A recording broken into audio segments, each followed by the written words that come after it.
I'll ask my question. You mentioned the review of the downtown specific plan. I'm on that little committee as well. And ultimately, it's going to come to the city council members. This point in time, the discussions are just preliminary and pretty interesting. And so I thought maybe, since all or some of you may be faced with a new proposal on a redo of the downtown specific plan, what do you think of that? And do you think there are areas that need to be changed or upgraded or eliminated, added to? How do you feel about the downtown specific? I agree with you, Bob, that characters and scale are really important, and I think that should be part of whatever changes occur. To be very specific, I do want to see a change in the parking rules. I think also a change in some of the use rules. I would not agree to any change in the height restrictions. I do want to see the process made more friendly for businesses to come to town. But I think it's also important to not only take into account what the community wants and even sometimes needs, but also understand that in order for business to come to town, they're going to have to be successful. And we're not the owner of a shopping mall that's going to say, well, we want one of this and one of that, because government is simply not in the business of, and it's not good at picking winners in the marketplace. And so I think what we have to do is also not only consider what our concerns are, but consider what the needs of the businesses that are coming to town are. And when you have a business that's coming to town, particularly if it's a mom and pop, or if it's a startup, they have certain variables and concerns that they have to deal with. They have to deal with time, money, and certainty.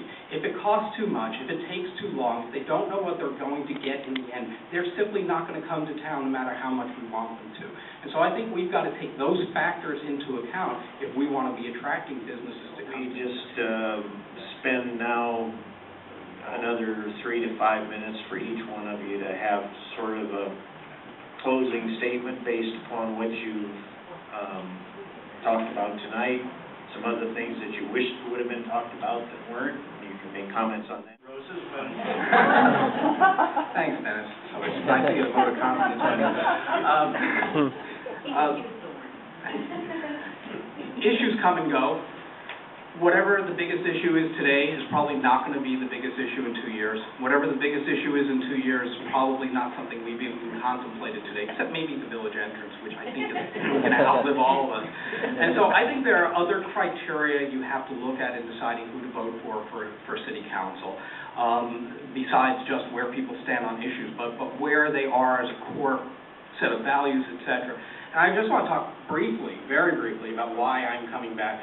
I served for 12 years. I loved serving. I used to get made fun of in the paper and letters that I used to talk about how much I enjoyed being on the council. But after 12 years, I think you start to get a little bit stale, and I thought that was happening to me. And I left for 6 years, and that itch to be back has really come around for me. And I've been urged by people to run. That's why I'm running. And when you can do something that people think you're doing well, that affects other people's lives, and you love to do it, then that's a good time to be doing something. So my list of priorities are fairly simple: public safety, fiscal responsibility, infrastructure, promote our businesses, promote the arts, and have more programs for our kids. I have a proven record of being a problem solver in this town. For the worst crises the city ever had existed when I got on the council, and we shortly resolved it. Crime was at an all-time high. My agenda bill added 5 officers. We reduced crime by 50% within a 2-year period. We were able to resolve the Diamond Crestview case so that it went from a $20 million judgment to 0. We were able to successfully navigate through the treacherous waters and get the Montage built.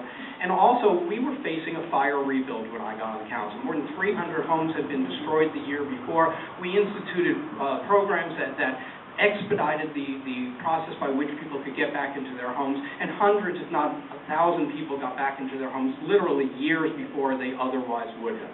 And finally, all of us up here know one basic truth about serving on the council. It takes a lot of time, it takes a lot of energy, and you really have to want to do it. And you have to have energy, you've got to have enthusiasm, and you've got to have endurance. And I've got those things. So I'm hoping that you will all vote for me. Thank you.